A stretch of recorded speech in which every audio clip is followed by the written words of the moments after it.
It's that time of the week again. It's time for another edition of the RSL show. I'm Alex. He's Josh. And Josh, how are you doing, man?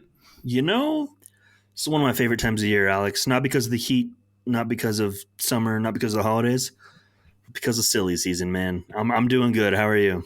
Doing good, bro. And it is silly season, and I think we can all be in agreement that we were all caught off guard with the news, the Bogart bomb that dropped on Saturday morning, being Fidel Barajas on his way to Chivas.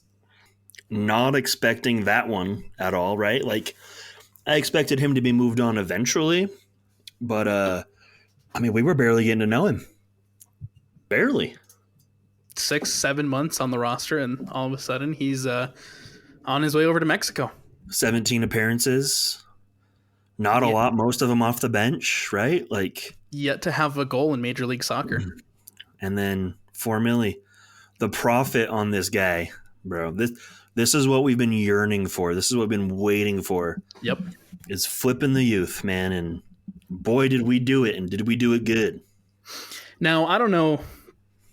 Haven't been able to have any conversations with anybody down there in Sandy about Fidel. So I don't know anything. This is purely just me kind of thinking about this. But I don't know if the plan necessarily had, or if the club necessarily had plans to sell Fidel Barajas so quickly. But I think when you have a $4 million plus offer on the table, you just gotta take it. You can't turn it down. Yeah, and honestly, like, I don't. My instinct tells me it wasn't a planned move, and it was just an opportunity came that you just couldn't pass up. Honestly, it does seem that way because, like you said, it's just completely out of left field. Like, yeah. Saturday morning, just hanging out, doing my job, and then all of a sudden, boom, news drops. And at first, I was upset because I'm a big fan of Fidel Barajas, and I wanted to see Fidel play a little bit more for Real Salt Lake. But then I saw the number, and I was like, you know what? It's amazing business. Yeah, you can't turn that down. I mean, what we pay for him? $250. $250. Do you remember the sell-on percentage? Did they ever announce that? Not yet. I haven't seen anything off what the sell-on percentage will be for if Chivas sells him off, right? And what percentage Rouse Lake will get back. But there was a little bit of sell-on percentage for Charleston Battery. That's the one I'm referring to, yeah. So Charleston will be getting a little bit of cash out of this deal as well. Good for them. And honestly, all the USL clubs and all the smaller clubs selling to MLS should be including a sell-on for every player.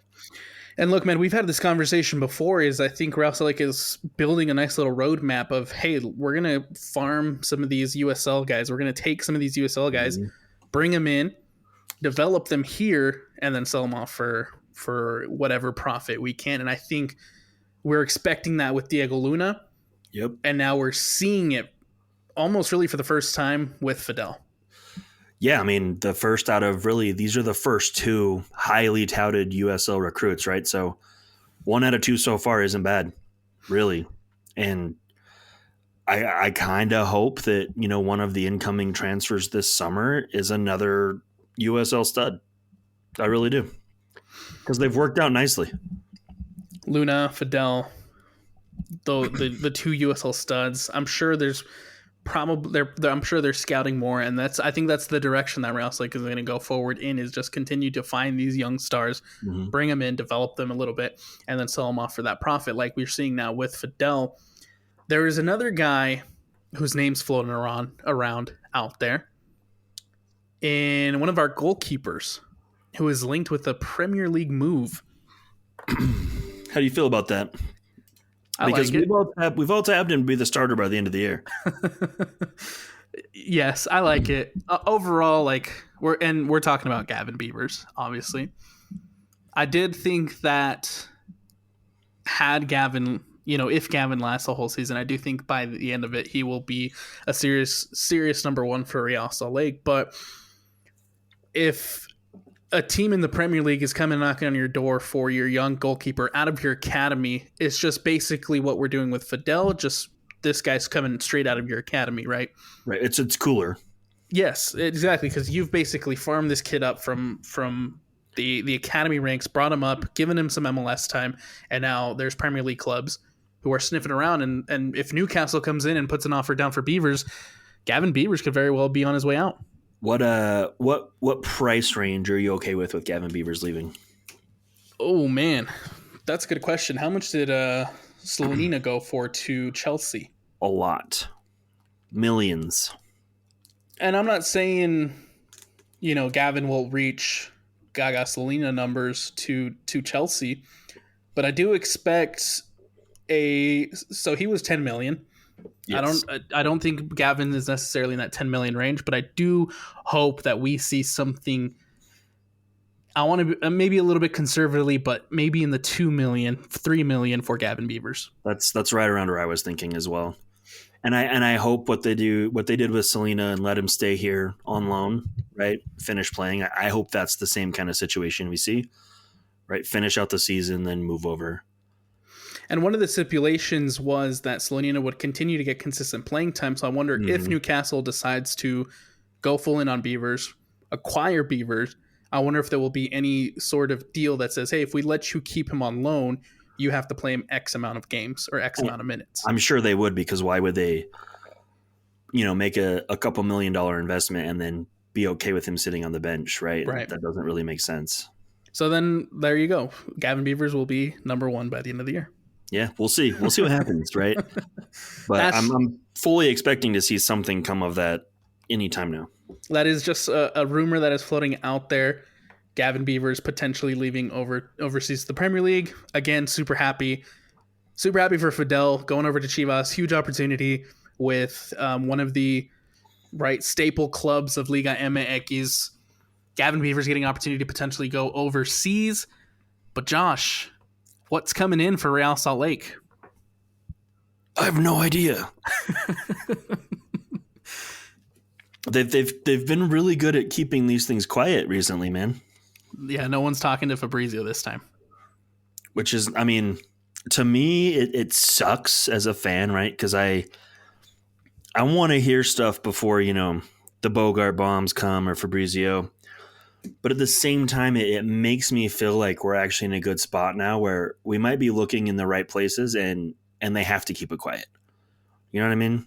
We're not looking at Ortuños anymore. We're looking at real transfers. So that's my hope. I'm not making the promise to anyone, but one of the biggest pluses and one of the biggest things that stood out to me was the fact that in Bogart's initial report on Saturday was the fact that it clearly indicated that Real Salt Lake was planning on reinvesting that money immediately in this window.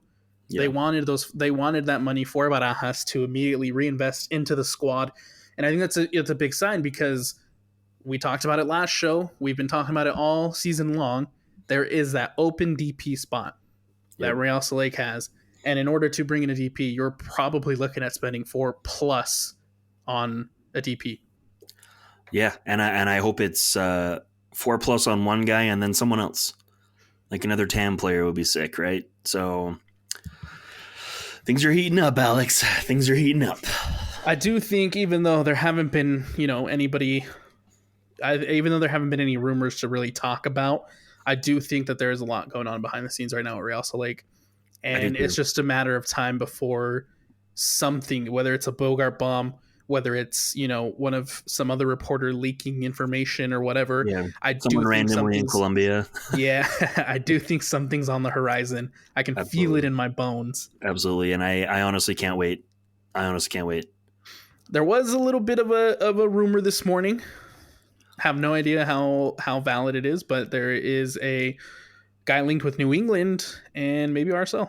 Looks like, and it sounds like Boca Juniors right winger / striker Luca Langoni, the 22-year-old, has been linked with a move to Major League Soccer this summer.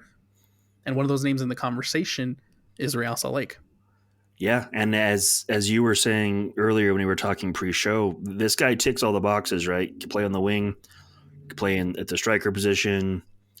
I know he's more linked with New England, but if I'm him and RSL's putting an offer on the table as well, RSL is a much more attractive club to come play for right now.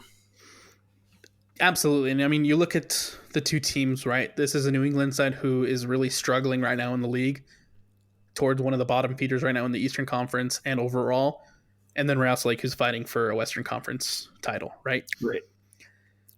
Between those two, one of them is a little bit more lucrative as far as what you might get out of it, at the end of the season.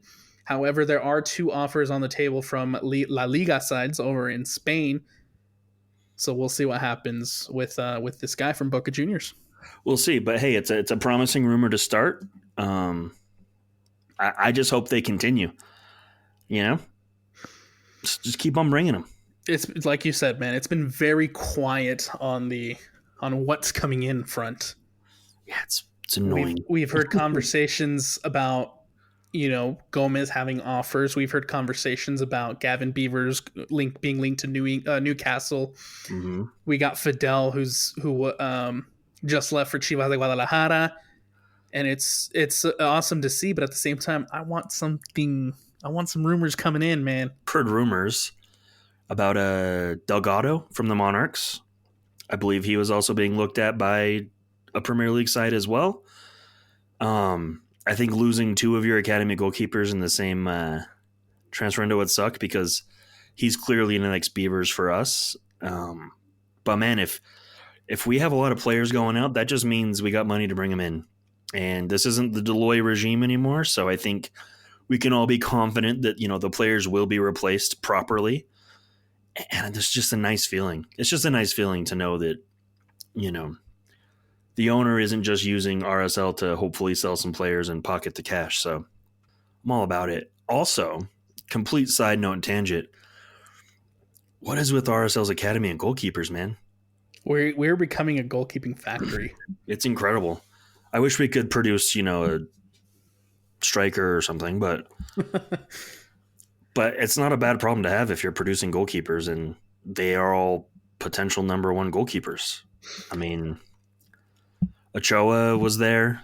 That's a whole story all in itself. Gavin Beavers, Jeff Dusnip was a huge prospect, but he stepped away from soccer. Now we have Delgado, and I've heard there's many, many more, in the pipeline. I was having this conversation earlier too. Quick shout out to Jake Hatch. I was having this conversation with Jake earlier we were talking about Philadelphia and the Union and their academy and how they have done a fantastic job of exporting talent, right? You'd look at Sullivan, who earlier this summer was sold to Manchester City, right? Mm-hmm. For the Aronson brothers. The Aronson brothers, there you go. They have built and created themselves a good farm, a good talent factory over there in Philadelphia. And I think that's exactly the direction that Real Salt Lake wants to head in. Philadelphia has built a map, and I think Real Salt Lake is now just trying to follow it and become and levitate towards that a little bit more. And we're starting to see it. We're starting to see it, I think, for the first time for this club, right? You look at a guy like Aaron Herrera from the academy who left for not that much. Yeah, it was heartbreaking. Right.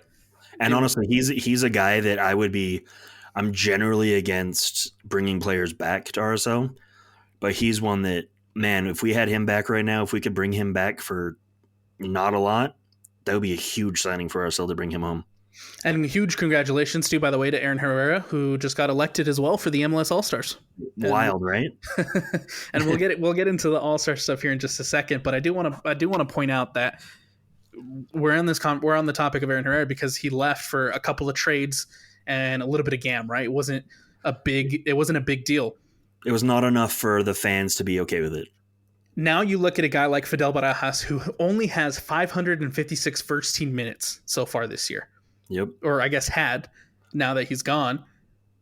But 556, no goals, 2 assists. And you've turned that around for north of 4 million, right? It's more than 4 million per the report from Tom Bogart. That's the direction I think Real Salt Lake wants to head in. That's as far as like with the academy as well. So we'll see what happens here in the near future. I think like taking a big step towards that direction. Do you think the form of the team has an effect on the price? I think it helps in the sense that you got more eyes looking at Real Salt Lake. Right. When you're in that conversation for top of the West, when you're in that conversation for, being one of the top teams in Major League Soccer at the moment, you're going to have more eyes on you. And I think obviously we've been talking about it all year where even Major League Soccer is now giving a little bit more love to Real Salt Lake. Mm-hmm. And you talk about the LA Galaxy match a couple of weeks ago. That was the marquee matchup for MLS because it was two of the top teams in the league, right? Right. Right. That was the match that they were promoting. That was the match that they were peddling out. And so you're going to get more eyes on you. You're going to get more people watching Real Salt Lake. You're going to get more people coming in and tuning in on Real Salt Lake matches. And they're going to see, oh, this guy over here playing on the wing, Andres Gomez, is having a really, really great season. He's pretty darn good. Let's scout him out. Yep. I also wonder now that, Barajas has moved on, well, not an academy product per se. I'm wondering if him moving and then Beavers potentially moving really opens that floodgate like Philadelphia's did. I have to wonder if, we obviously have had players we could move on from the academy, right? Guys that have turned out well. But I wonder if we've really just needed that one move to kind of open those floodgates and get guys going out the door, right? So I'm really curious to see what happens if Beavers does move, and with Barajas, what's to come for more of the Monarchs guys that maybe not be getting first team minutes, more guys straight out of the academy before they even get, to the Monarchs or RSL. I really think we might start seeing it flow a lot more. Especially if Gavin Beavers happens this summer. Yes. Yep. I'm very curious, and I'm hoping that's, what happens. In other RSL related news, MLS All-Star team dropped yesterday. Mm-hmm. And for the first time since 2015, Real Salt Lake have 2 players heading to the MLS All-Stars. And Chicho was a given, right? Yes. Like, there's no way Chicho's being omitted, whether that's fan vote, whether that's commissioner, coach pick. What surprised me was Justin Glad getting voted in by the fans. And I know this isn't all the RSL voters getting him in, because obviously Gomez didn't get in, whatever, but it's shocking to me that he was voted in and not a coach's pick. And I think that's super cool. Look, I think the biggest thing with Justin Glad getting voted in is his longevity, man. He's been in the league for 11 plus years now, which is wild. People recognize the name Justin Glad. People know Justin Glad, right? And within Major League Soccer. And for Real Salt Lake to be having the season they're having, plus you throw in the familiarity, I think you're going to get a little bit more people looking at you vote-wise. Again, it's the eyes, right? Exactly. And so huge congratulations to Justin for being voted in, not just being a selection. Yeah. And honestly, huge congratulations to Justin for turning last season around and turning it into an all-star selection. It's big. It's very big. Yes. Considering how Real Salt Lake ended the season in general. Yeah. And turning it around to what they have done this season, fantastic. Yep. Everything's looking great right now. 2 RSL Academy players heading to the All-Star game. Like we mentioned, Aaron Herrera also voted in. So huge congratulations to Aaron. And the other guy with RSL ties, of course, is Chicho Arango, who is now in the running for captain. I voted twice today. Just saying, get out there and vote for him. It's awesome to see, too, Chicho kind of be up against Messi, to be up against Acosta, and to be up against whoever the third person is. I think it might have been Cucho. To be in the same breath as these guys, it has to feel like an absolute honor, considering Messi's there too. Clearly, Messi is going to be the captain, right? Yeah, but it's still super cool. It's just so cool. Last time Real Salt Lake had 2 guys called up in the same year for an MLS All-Star roster was 2015, and that was Nick Armando and Tony Beltran. And then, man, the most recent one was Demir in 2021. And then before that, it had been a hot minute, and rightfully so. Rightfully so. MLS All-Star presented by Target will be played on Wednesday, July 24th on the eve of Leagues Cup kickoff. I think it's weird that we have an All-Star game the day before Leagues Cup starts, but that's just weird. I mean, let's just make all of the league stars tired before we play a game. It's no big deal. Before we play against all these Liga MX teams. Yeah. Before we win the tournament that we really want to win. No, it's fine. All right, moving on from RSL news. We told you guys to go watch Copa America. We told you guys to go watch Euros. Last night, the United States fell to Uruguay 1-0, and is now eliminated from Copa America. You know, the U.S. men's national team is just so frustrating, man. It's a mess. It's a mess. And it's been a mess since they brought Berhalter back, right? Like, nepotism is a real thing, bro, and it's so frustrating. To go from we're going to conduct an extensive review of the World Cup performance before we make a decision on who our next head coach will be, to, oh, we just spent millions of dollars on bringing in a consulting firm to evaluate our situation, to, oh, our extensive review just led us back to Greg Berhalter, so we're going to rehire him, to can't beat Colombia. Can't beat Panama. Can't beat Panama. To being eliminated in the Copa America, to just right back to where we started. Mm-hmm. And Berhalter needs to go. And all the people out there saying, well, it's Tim Way's fault because he got a red card. No, was that unfortunate? Yes, but bro, like, you should have been handling business. You should have been competitive in some of those matches, before that with Colombia, Brazil. And let's remember, he did win a lot. What is it? The Gold Cup and what's the other one they do now? The Nations League. Yep. Like, sure, you beat Mexico a few times in that, and that was great. But we haven't seen the same team that we saw playing in those games. It's so flat. It's so boring. It's so drab. And it's not like we don't have the players. The players are there. But man, it's just pathetic to watch. It's painful. The U.S. men's national team have not done anything outside of CONCACAF. No. And if we want to be taken seriously on the world stage, you got to beat teams from CONCACAF. And then you didn't even handle business against Panama, right? Like, I don't even care that you're down to 10 men. We have the talent to win that game with 10 men. It is downright a failure and downright embarrassing that this is the performance that they have 2 years prior to hosting the World Cup.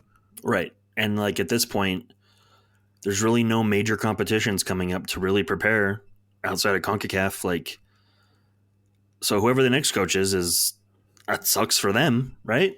But you can't be Berhalter. It just can't be. And I want to talk about the officiating in last night's game. Oh boy. Because while that's going to be his out, you know that, right? Oh, for sure. While I do agree that the game was very poorly officiated, it is not the ref's fault United States are eliminated. No. Honestly, I blame Berhalter for watching the scoreboard and telling everyone it's 1-1 in the Panama game. Yes. Right? And then 30 seconds later, we concede that goal. Like, what? They don't need to know the score of the other game. Leave that to the fans and let them get all clammy palm and whatever. What that signifies to me, man, is we're going to do the best we can not to lose here. We're not even going to go for the win. Let's get a draw. That's what that tells me. Let's get a draw, and let's hope Bolivia beats Panama. Yeah, which, come on. Like, it's the most, like, high school BS you can, like, think of. You know what I mean? I think, look, we're at the point now where he has to go. There needs to be a change. Berhalter either needs to step down or needs to be fired, because I think the ceiling of this team has been reached with Greg Berhalter. Absolutely. And it's been proven at the World Cup.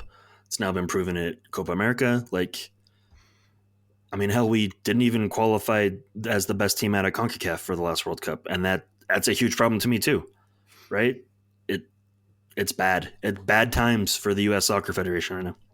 I love the words of Clint Dempsey after the game, where he was talking about, we are wasting this golden, quote unquote, golden generation. We really are.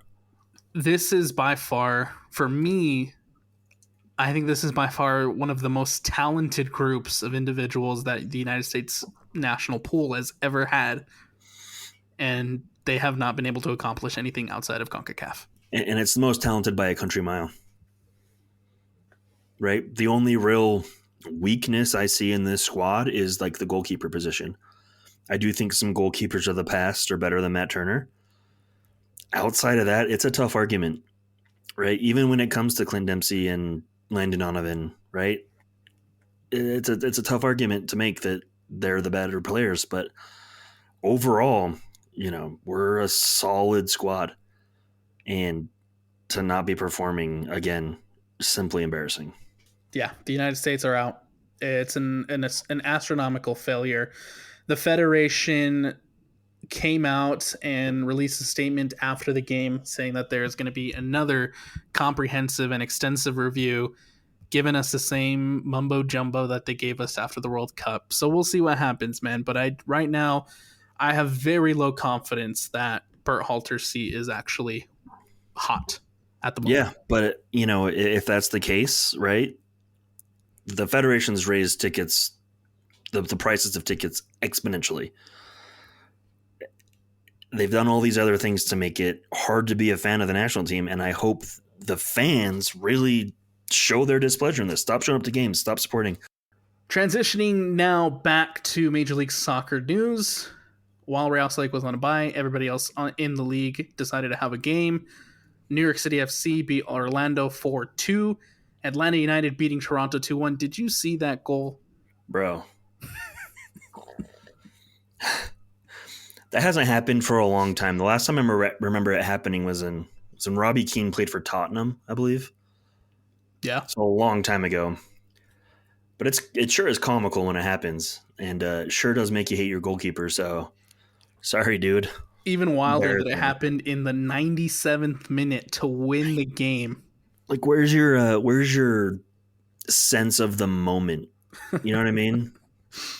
So just to kind of give you guys context, Gavrin, the goalkeeper for Toronto FC, threw the ball out for, the final whistle is just seconds away at this point. You just basically have to boot it away and the game's over. But he throws the ball down, doesn't realize that Thayer is right behind him, the Atlanta United forward. He comes around, pickpockets the ball, and just plays it into an empty net, and all of a sudden Atlanta take a 2-1 win over Toronto FC. It's just it's embarrassing. Way to lose your job, bro. Like, imagine if McMath Beavers does that. Like, the hate, the vitriol that would flow. Absolutely. Absolutely. Philadelphia Union continued to be broken as they fall 4-2 to Montreal. Columbus putting a drubbing on New England 5-1. I don't know how, but Caleb Porter still has a job. New York Red Bulls tying to DC United 2-2. Cincinnati beating FC Dallas 1-0. Houston with a 1-0 win over Charlotte. Inter Miami still putting wins together, even without Messi and without Luis Suarez. Getting a 2-1 win over Nashville. They got a good coach, man. I know I'm very negative about them when they don't have their stars, but they're putting in performances. I don't think they would be like RSL without their main guys, but in those other games, those mid-table games, they're fine. Sporting KC giving Peter Vermes another lifeline, winning 2-0 against Austin FC. LAFC putting the hammer down on Colorado, 3-0. Portland, again, finding their groove, getting a 3-2 win over Minnesota.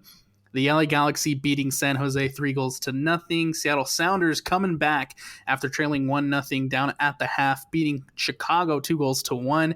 And then probably the wildest game of them all, Vancouver with a 4-3 win over St. Louis. St. Louis was up 2-0. And then Brian White decides to drop a hat trick. And then Fafa Picoult scores a late goal and completes the comeback against St. Louis. Bradley Carnell no longer has a job in this league. And can we talk about that goal Brian White scored? One of the weirdest, craziest, luckiest, unexpected. There's so many words to describe that goal, but it was wild. Yeah. I was going to ask, do you think he actually meant to do that? No. I don't think so either. But if you haven't watched that goal, please go watch it and tell us if you think he was really trying to score that goal, because I don't believe it if he said, yeah, it's what I intended to do. You can even tell from the way he was celebrating. He like Yeah, he went just over. had his He hands went over up. to the corner. He had his hands up. He was laughing. He was smiling. Guys were coming over and they were like, "Dude, did you mean to do that?" He was like, "I don't know." Well, and part of me wonders if half the guys on that, because I actually had to watch it a couple times to really realize what happened. So I wonder if the guys on the field even realized what he did. You know? I didn't either, man. I'm right there with you. When I first saw the highlight or the replay, I guess I did not. I don't even know how the ball ended up in the back of the net. Yeah, it was confusing. It was so confusing. And then you see on the replay, he just flicks it up with the back of his heel, and then all of a sudden it's in the net, and it's if it's not in the contention for goal of the year, we're rioting, because that, in my opinion, is one of the goals of the year. Yeah, it's not often you see someone rainbow the ball into the goal. You know what I With mean? your back heel when Right. you're least expecting it. It's incredible. You read through all those scores and kind of the trend of the league. This is definitely the time of the year where you either fall off or you pick up the pieces and start to make your run. And I really think we're seeing that throughout the league. Absolutely. I mean, let's run through the table. Actually, that's a good point. LAFC starting at the top with 40 points. Galaxy tied for second with 40. Real Salt Lake, who were on the bye, in third with 37. Colorado in fourth with 31. Portland, like I said, climbing the table after such a poor start to the year. They're now in fifth with 30 points. Houston in sixth with 30. Minnesota falling to seventh with 29. Vancouver climbing up a little bit with 28. Seattle's all of a sudden in a playoff spot again at ninth with 28. And then Austin FC, Dallas, St. Louis, Sporting KC, and San Jose are the bottom feeders at the moment. It's even just, you reading out those points totals, the separation between third and wherever Seattle is sitting. Are they in sixth? Ninth. Even the team in fifth, right? The separation on points there is immense. RSL has a little bit of a cushion. Right now they're 6 points ahead of Colorado with 31, but then you look at Colorado, who has 31, Portland 30, Houston 30, Minnesota 29, Vancouver 28, Seattle 28, Austin 27, and then you get a little bit more of a gap with Dallas in 11th with 20. So right there between 4 and 10th, you're not really separated by a lot. There's a 3 points difference between 10th place and 4th place. Yeah, that's wild. A 3 point difference. Wild to me. And that's going to shake up even more by the end of the year. I guarantee it. Big week this week. Most teams playing 2 games. You got the midweek, which RSL will be participating in with a match against the Houston Dynamo, and then again at home on Saturday with Atlanta making the trip to America first. But let's talk about this Houston Dynamo team, man. Last year they scared the hell out of me. This year they don't. I think this year the roles are reversed. Yep. And I think a big part of that role reversal is we don't have old Corey Baird himself to drive us crazy and get under our skin. I'm not saying he's the reason they won last year, but I think he definitely played a part of it and maybe have been a little bit of an omen. I will say the Houston Dynamo have not lost a game in a little over a month. Their last loss came on May 25th against the LA Galaxy 2-1. Since then, they beat Colorado 3-1. They drew to Portland 2-2. They drew to Atlanta 2-2. They drew to Seattle 2-2. They beat DC United 4-1, and then they beat Charlotte 1-0. So what that tells me is a little bit of a leaky defense, but hey, they can score. Yes, they can. But if we get a Justin Glad back on the field this weekend, I don't see why we should have an issue beating them. I'm not saying we're going to win, because I never do that, but I fully expect us to put in a good performance against Houston Dynamo, especially with a packed house, right? Yes, packed house. We're already on the cusp of sellout. Very close to it being there. So if you haven't got your tickets yet, go to rsl.com/tickets. Get your tickets. Go out to America first. Go watch some fireworks. Get your 4th of July holiday started just a little bit early. I can tell you, as someone that was trying to buy some tickets and I finally got some, slim pickings right now. Yeah. And it's awesome to see, because I feel like this again is just another byproduct of RSL having the season that they're having, is the fact that America First is rocking, man.